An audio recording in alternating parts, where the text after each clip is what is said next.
Welcome to this program, the Discretionary Effort Leader, Confidence and Charisma. I hope you're ready to learn today because we're going to talk about several things that will make you a better discretionary effort leader. First of all, does your image speak confidence? What aura do you put out to people? What do they think of when they see you or when you come walking down the hall or you enter a room? Do you display confidence and charisma? It's a truism that how you feel about yourself determines how you treat other people, and how you treat other people determines how they treat you. That's quite an amazing piece of information. And I'm reminded of the elderly man that was walking down a road, and as he was walking down the road, these people came towards him and going towards the town. And they said, well, what are the people like in this town? And the elderly man said, well, what were the people like in the town you just left? And they said, oh, they were not very nice people. We just didn't get along with them very well. And the elderly man said, well, unfortunately, the people in the town that you're going to are just like that. Then he's walking a little further, and he meets another group of people going towards the town, and they said, well, what is the town like? And he said, well, what was the town like where you came from? They said, oh, the people were so wonderful. We had a beautiful time relating to them.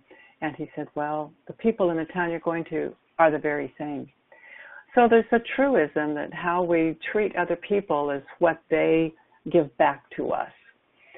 And I think it's important for us to understand that when we walk into work and the image that we're portraying, sometimes it depends on how we feel, and if we don't feel good, then we have a little less energy about us, or maybe we're having a bad hair day.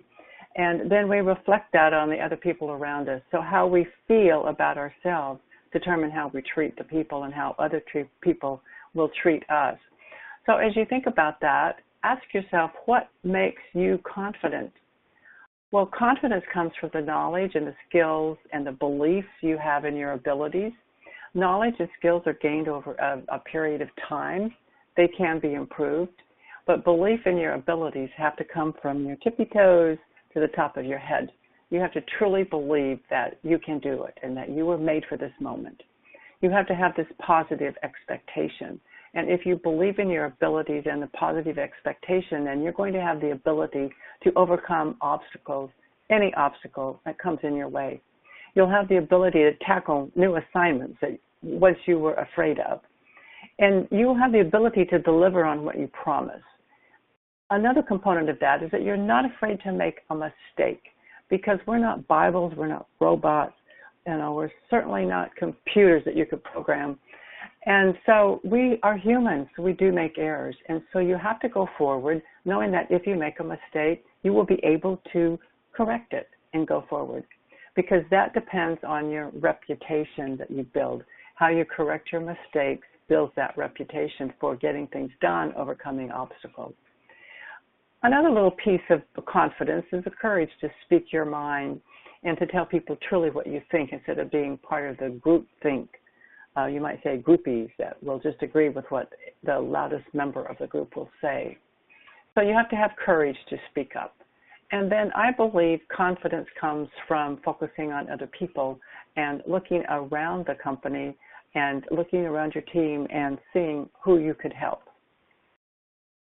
Another piece of confidence, and I had to laugh at this when I was looking at confidence, reading some of the articles on confidence and charisma. They said, hit the gym. And I thought, wow, that's pretty amazing, because how I look and how I feel helps me to be confident. So all of us, no matter who you are, every human being can benefit by hitting the gym just a little bit and exercising to make sure you feel better and that your body looks better. So confidence and charisma comes from, and these concepts are complements of the Gallup organization. They tell us that you have an innate talent, which is any reoccurring pattern behavior that you can use in a productive way. So you have this innate talent, and then you have knowledge that you gain. So once you have a talent and you decide this is where I'm good, I could do things great in this area, then you have to gain more knowledge. So you study and you learn all you can. And then you have skills, because when you practice and you practice sufficiently, a new skill can be learned. Now let's take some personal examples here. A great vocalist equals some innate talent, and then they have to have a knowledge of music, and they have to have skills. They have to have daily practice.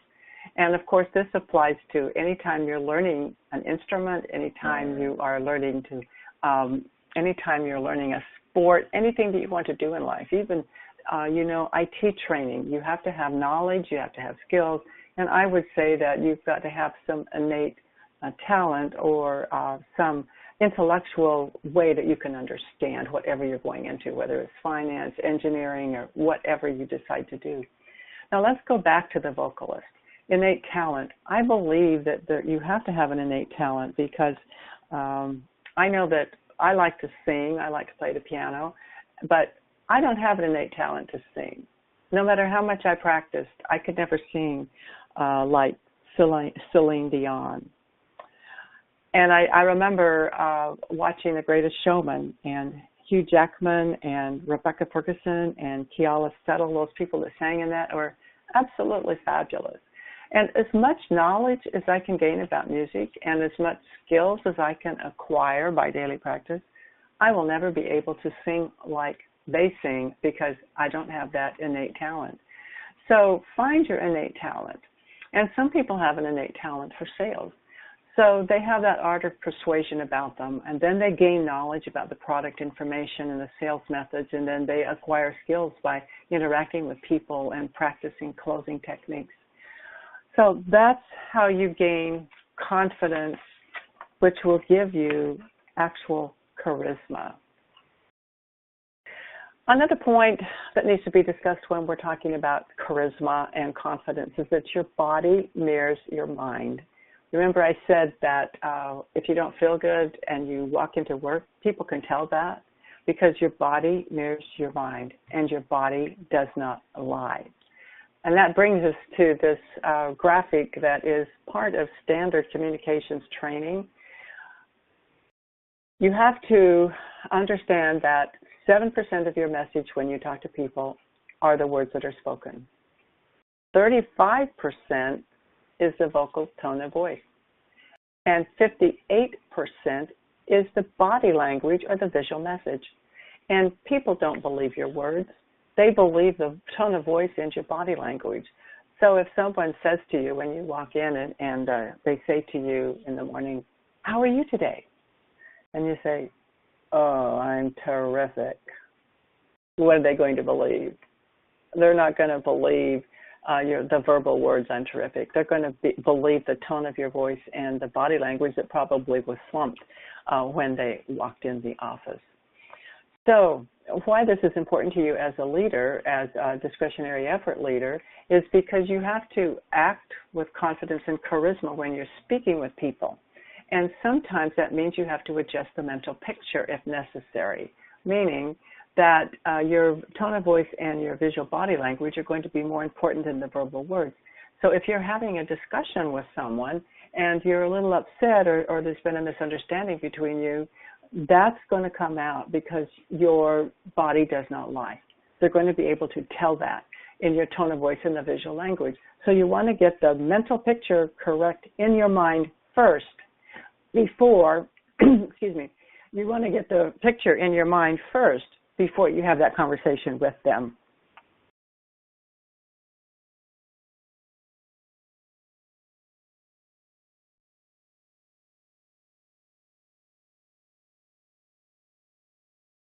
So as we talk about charisma, what it is and how do you get it, first of all, I want to say, hint, it's not about the qualities of a snake oil salesman. And I have to chuckle about that because the snake oil salesman became one of the staples of the old Westerns.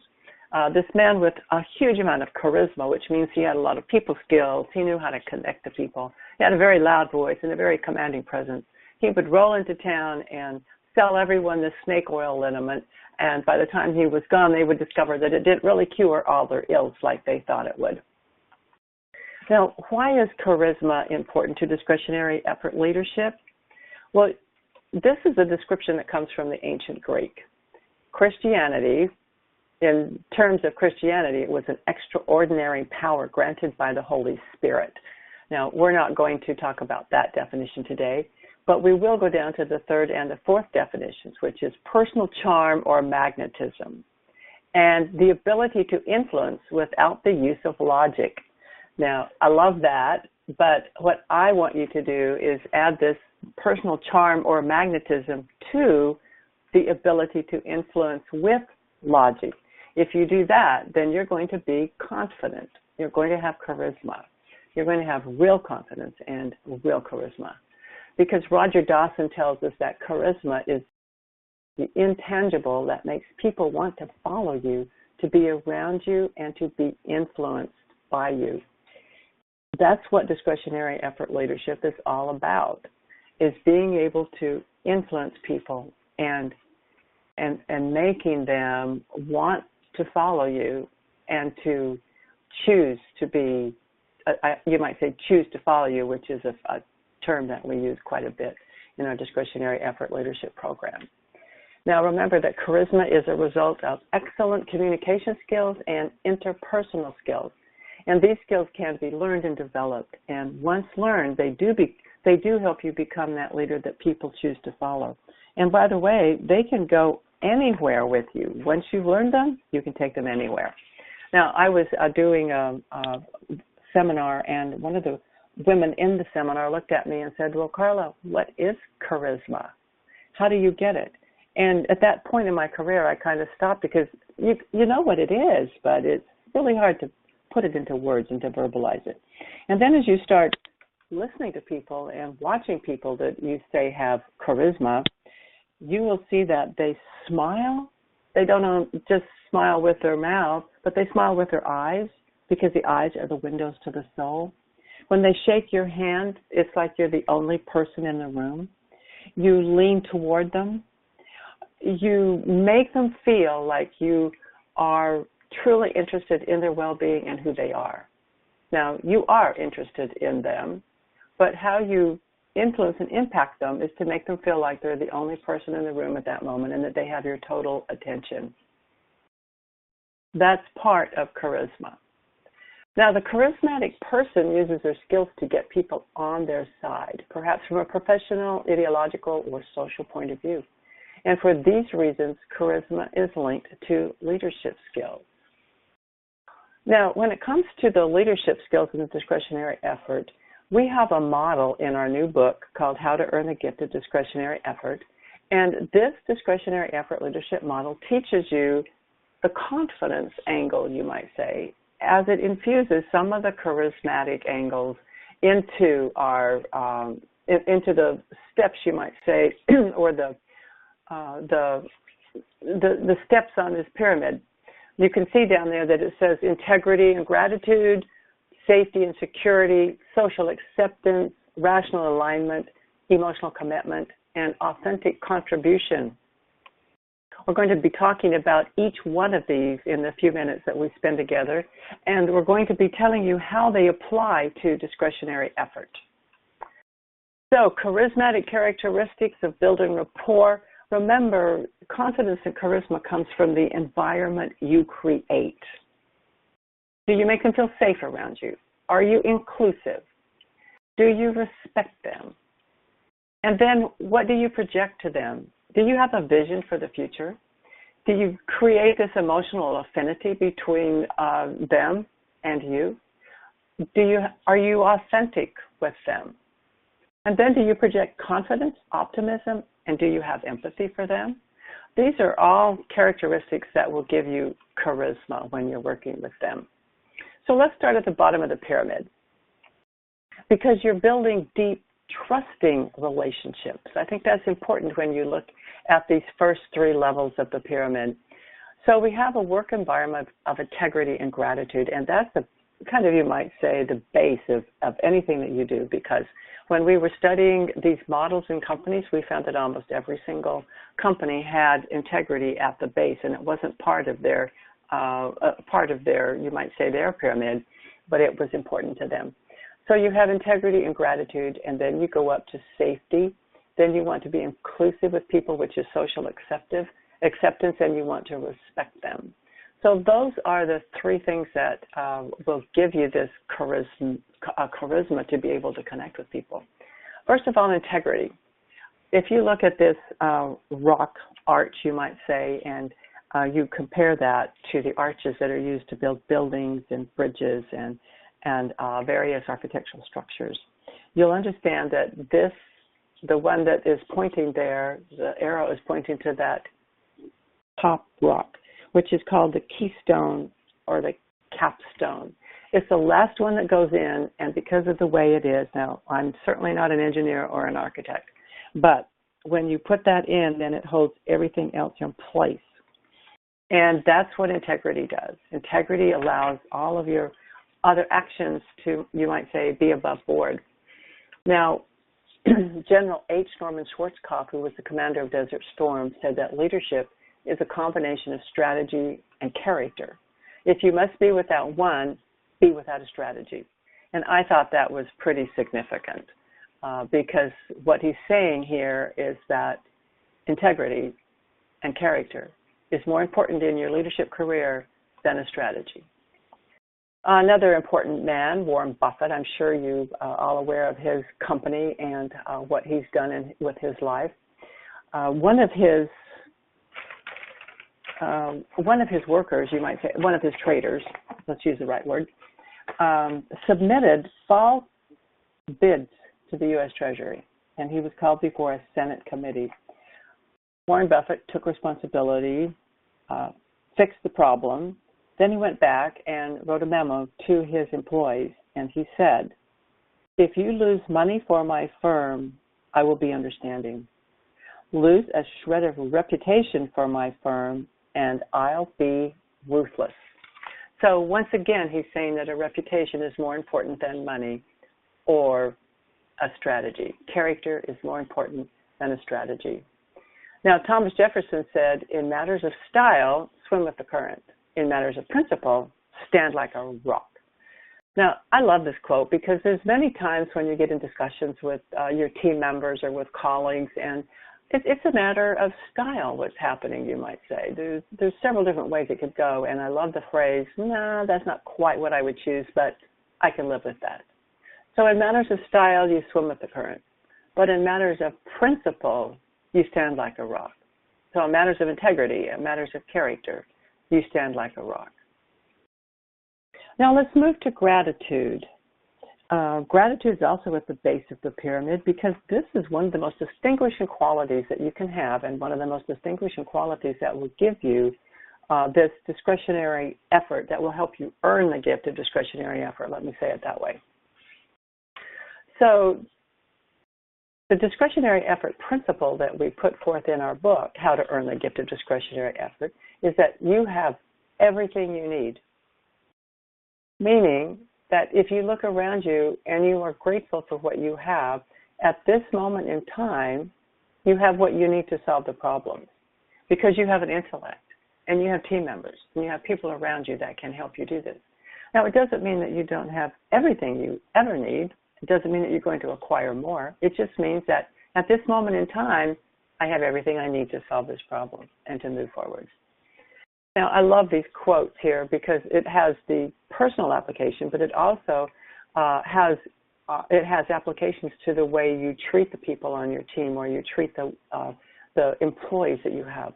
The application is, the hardest arithmetic to master is that which enables us to count our blessings. So when you walk into work and you're working with your people and you're trying to earn the gift of discretionary effort, you have to count the blessings that you have and look at the talents that they have and what they're bringing to the table.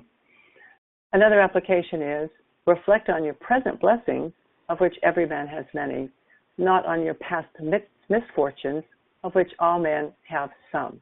Now, Charles Dickens said that. And so think of the person that walks into the office thinking of the blessings that they have of having a paycheck and the blessings of being able to have this work environment around them, as opposed to the person that walks in and says, "Oh, wow, this really isn't a very cool environment," and, they go on and on with all their negativity. I had a friend tell me one time, "Karla, don't walk away from negative people, run." And you certainly don't want to be that person that they run away from. Now, gratitude can revolutionize your leadership success because it gives you perspective. It helps you create resilience because we're all going to have down moments. We're all going to have blocks. And it helps prevent negative emotions. And what it does between you and the people that you manage or those that you're trying to earn the gift from is it establishes trust and respect. Now, saying thank you to these people that you're earning the gift of discretionary effort from enriches and enhances your life. Now, saying thank you helps you live in the present, not in the shoulda passed, because there's plenty of those, or in the wistful perfect future. And by the way, a perfect future does not exist. Let me say that again. A perfect future does not exist. And being grateful has boomerang power, you might say. It has, because the discretionary effort comes back to you. And the reason I use this example is we were in a town and drove by this car wash, and it was called the Boomerang. And then the little byline at the bottom of their big sign said, "You will always come back." And I thought about that, and I thought, huh. And then I thought, how brilliant is that? Because your car always needs washing, and if you like that car wash, you will always go back. And it's the same way as you give small kindnesses to people, you know, the smiles, the friendly gestures, the unexpected compliments, the small favors. It makes a difference in your charisma, what you're projecting to them, and it makes a difference in the discretionary effort that they give back to you. Now, discretionary effort leaders make gratitude specific, and they make it in the moment. Thank you for, and then you specifically tell them what you observed that they did that you're thankful for. You did a good job on that. Great way to handle that question. I admire the way you made your point in that meeting. That was good research. I remember many years ago when I was first starting my career, I was assigned to a project and I researched it, and when I gave the presentation to the group, everyone was saying, "Oh, good job, like that." But one woman came up to me and said, "Karla, you are a great researcher." And that has stuck with me. It built my self-esteem. And that's your goal when you're working to earn the discretionary effort of the people who work for you, is that you're trying to build their self-esteem and help them through the bumps of the day. Now, you can make discretionary effort gratitude linger a little longer by saying thank you in something more than just words. So you can write a thank you note, you can send a thank you email or text, you can give them acknowledgement in a meeting or a newsletter. That will get you a lot of mileage. Mention it to upper management. Wow, that will really take you a long ways in their eyes. And give them credit for their ideas. Never, never, never take credit for their ideas, but always recognize them and give them the spotlight. And they will see you as the leader they want to follow, the leader they choose to follow. Now, as we go up the pyramid, right now we're leaving integrity and gratitude, and we're starting up the pyramid into that safety and security. And there's a lot of meanings around safety and security that we're not going to go into here, because that applies to the safety of the building around you and the security, not letting people in that might harm the people that work in your building. But what we're talking about here is the safety in conversations, or you might say the psychological safety that people have.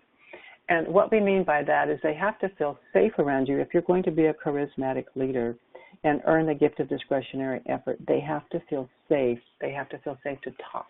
They have to feel safe to surface the truth. And that's important because you don't want them to gloss over what's happening. You want to know, you want to be transparent with them, and you want to be able to know what's truly happening and what their thoughts are. So that's the safety that we're referring to. Now, discretionary effort leaders also understand the 4 basic personality groups, and this is based on the DISC model. But you know that there are people who are very dominant, which is the D. There are people who are very influential, which is the I. And there are people who are very steady, which is the peacekeepers, or the S. And then you have people that are very tenacious about details and very organized, and those are the C people. Now, I have given them the natural resources to help you understand them a little bit better and to understand some of their personal characteristics and how that applies to leadership. So when you have the assertive achiever, or the red fires as I call them, these are the producers, these are the dominant people. These are people that have natural leadership skills. Now, I don't tell you that because the other colors can't lead, because they do lead. And remember that people are a combination of these. They're not just one. And in general, sometimes you'll have people that are off the charts, but in general, they're a pretty good mix of these colors. So it depends on how you understand your strengths and your limitations. So the strengths of the D person is that they are strong leaders when it comes to telling people what to do. Now, their limitation is that they have to be careful that they don't become too bossy. Then you go to the I person, which is like the yellow sunshine. They bring cheerfulness and optimism into the atmosphere. These are the people that have a lot of natural charisma. And they're the ones that have more people skills than the others. But it doesn't mean that you can't learn the people skills. And by the way, because they have so many people skills, sometimes they need to learn the skills of the other colors. For instance, organization, or being able to lay out a clear plan. And so when you combine these, like you combine the D and the I, then you have a very powerful leader, because they have verbal skills as well as vision. And then you go down and you have the S, and I call these people the moderate mediators. These are the peacekeepers, and I liken them to the oak tree because they're strong, powerful people. But they don't make a lot of waves. They'll come into work, they'll do everything that they have to do, and they'll just produce. Now, they're cooperative people, and they are good leaders as well because they listen so well. Then you have the people who are the C's, the tenacious thinkers. I call these the blue water. And the reason why is because if you think of a stream, you can see the water running down, and it fills in all the crevices around it. It takes care of, you might say, all the details. And you can't live without water. And these people take care of all the details. For instance, if you have a company party coming up, they're going to make sure there's enough food for everyone, that there's enough forks, knives, napkins, that they have enough drinks. They're going to take care of all those details. And they tend to do that on projects as well. They're detailed-oriented people. Now, what I want you to understand as a discretionary effort leader is that every single one of these personalities is important to the success of your team. But when you understand their major characteristics, then you know how to use them on the team, and you know how to influence them to make them feel safe, to make them feel secure, to let them surface the truth. You point them in the right direction, and you let them use their strengths. That's the power of being a discretionary effort leader that understands personalities, because you're going to be putting them in a situation where you earn the gift of their personality. They're going to open their gift of all their natural talents and give them to you when you create the right environment. Now let's move up to the next section of the pyramid here. You have rational alignment, emotional commitment, and authentic contribution. What you're doing here is providing vision for them. And when you're getting emotional commitment from them, that's another piece of the people skills. And then you want to be authentic, and you want them to be authentic and give you authentic contributions, which means that they're becoming partners in your business. They're teaming up with you. Now let's talk about the rational alignment first. Rational alignment means that they are intellectually connecting with where you're going as a company. So you have to have the company vision, values, mission statements, goals, and objectives. You have to have all that in place. And then you have to have departmental long-term goals and objectives. Those have to be in place. And then the reason that these are in place is because then the employee can integrate their objectives into their personal planning. Because you want that employee to be productive on a daily basis. If you don't have a clear vision, they'll come in and they'll look busy all day, but they may not be moving your objectives forward. So then you have the manager and employee that have check midpoints, and what I try to point out to managers in my seminars and also to the employees in the seminars, the workers you might say, or the team members, is that this manager and employee checkpoints doesn't mean that they're micromanaging. It means they're checking in and saying, how's it going? Are we going to be able to meet the deadline? What's keeping us from meeting the deadline? And all of these things lead you to the daily productivity of individuals. And so let's put some strategic and tactical, you might say, words to this, because as an individual, if we had time, we could talk about the personal life that you live, where you have your own personal vision, values, mission statements, goals, and objectives, but that's a whole other seminar. But what we want to enforce here is that you have to be strategic. You have to write long-term goal statements and objectives for your job, okay? And then you want to be strategic by breaking those goals into specific steps. And then you put those goal steps on your to-do list. Now, as a discretionary effort leader, you're helping them in the process of these long-term goals and you have to teach them how to break the goals into specific steps so that they're getting things done on a daily basis that move the company forward. And then those goal steps have to be on the to-do list. And what happens is when the employee is rationally aligning, then their goals and their to-do list is going to be reflecting the vision and the values and the goals and the objectives of the company. And that's where you have the greatest productivity and how you move employees into giving you discretionary effort. Now, discretionary effort leaders understand the stages of emotional commitment. This is huge. As a discretionary effort leader, you have to understand that when the person is hired, you see huge potential in them, and you've probably been involved in the hiring process. And you're aware of their strengths and you're aware of their limitations, but you're keying into their strengths.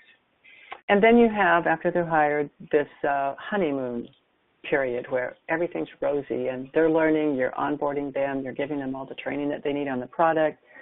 You saw their innate talent, and now you're you're giving them the knowledge and you're helping them practice the skills that they need for this job.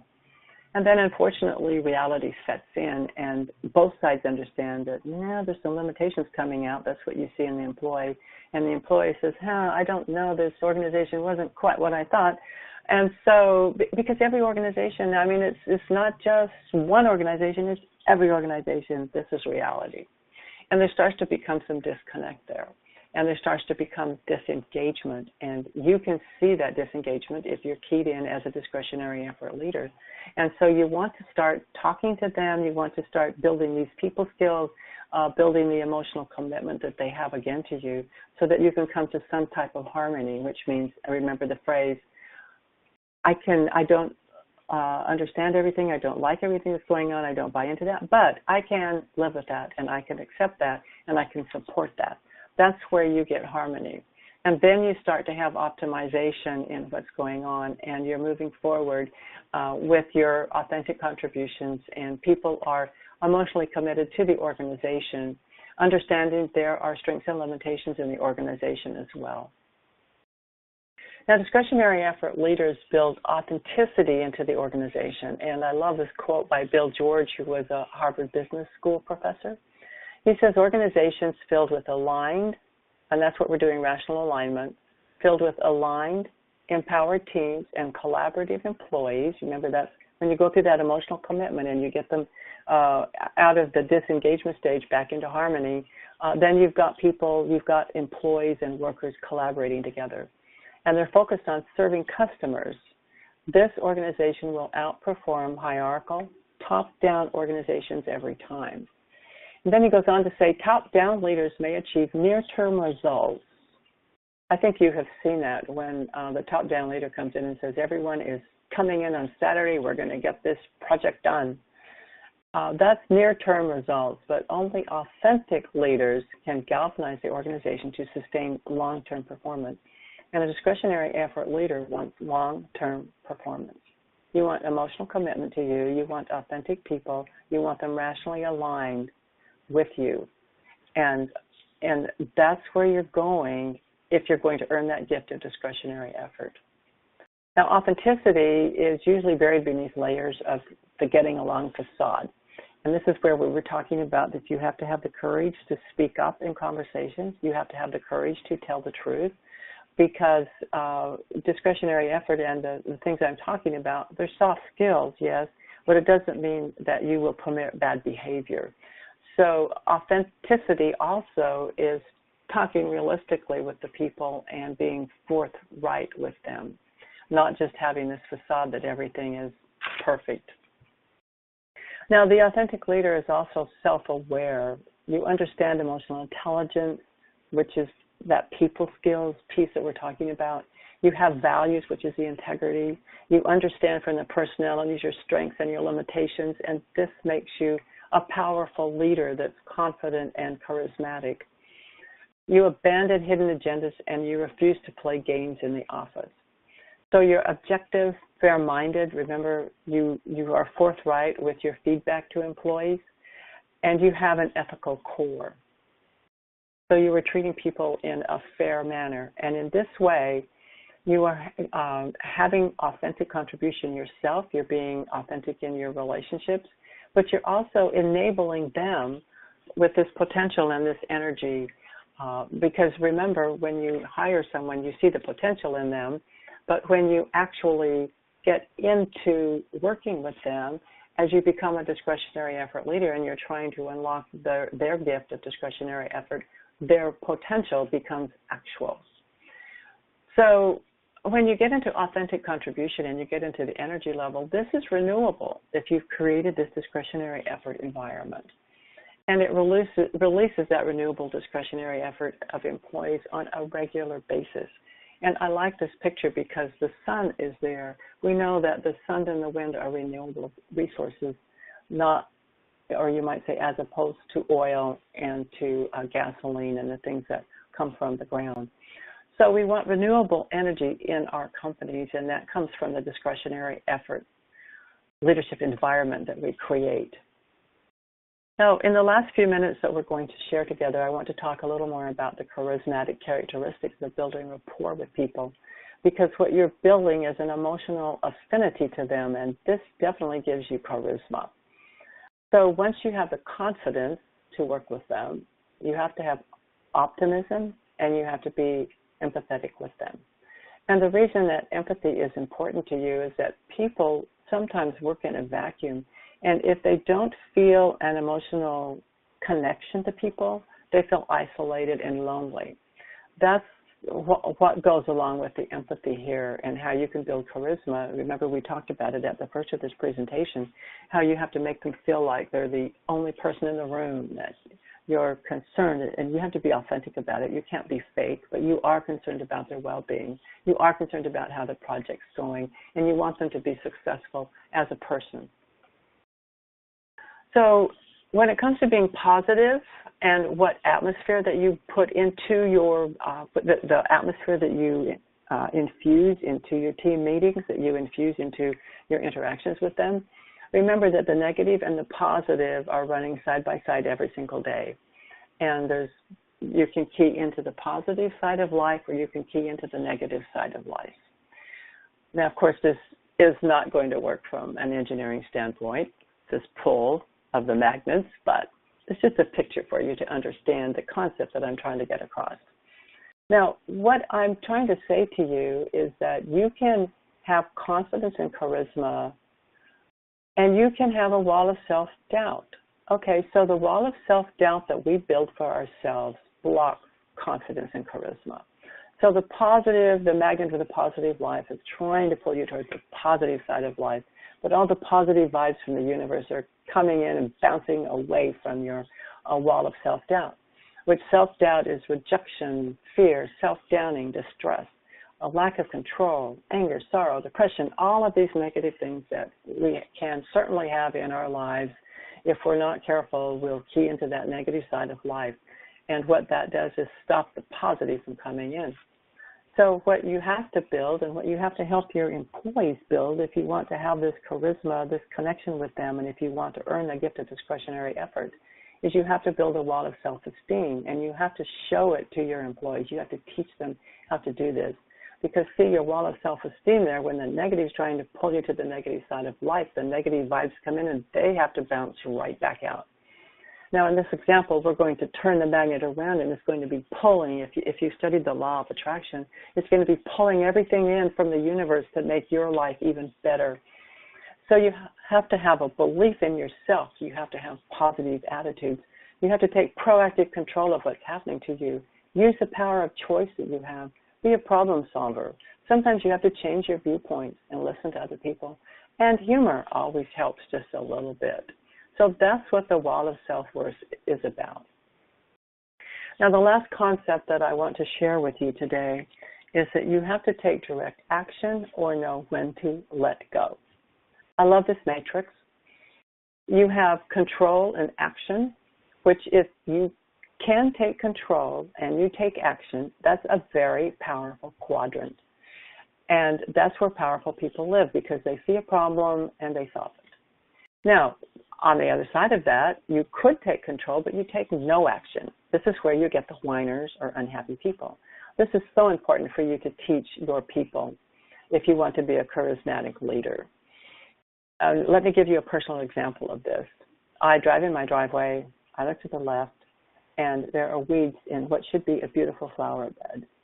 And I say, oh, I wish my husband would pull those weeds. Ooh, I wish we had enough money to have a gardener to pull those weeds. Why did God make weeds? Now, what am I doing? I'm whining because I could get out and pull the weeds myself. And in that instance, I become an unhappy person because of the weeds in my garden. Now, then let's move down to where you have no control and you take action. We have no control over God, taxes, or the weather, and many other things in your organizational structure. And if you keep taking action against those things that you have no control over, you're going to get burnout and you're going to get anger. And that's where you have neurotic people.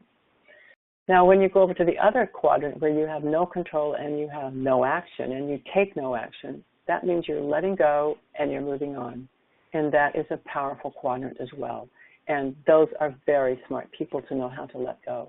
Now, letting go is not easy, and sometimes you have to get up every single morning and let go again, or when you go to bed at night, you have to let go again. But teach the people on your team to let go and move on, because when they're stuck in the no control and take action, or the control and no action, they're actually stuck in less productivity. They're not being as productive. They're not giving you creativity. They're not being innovative.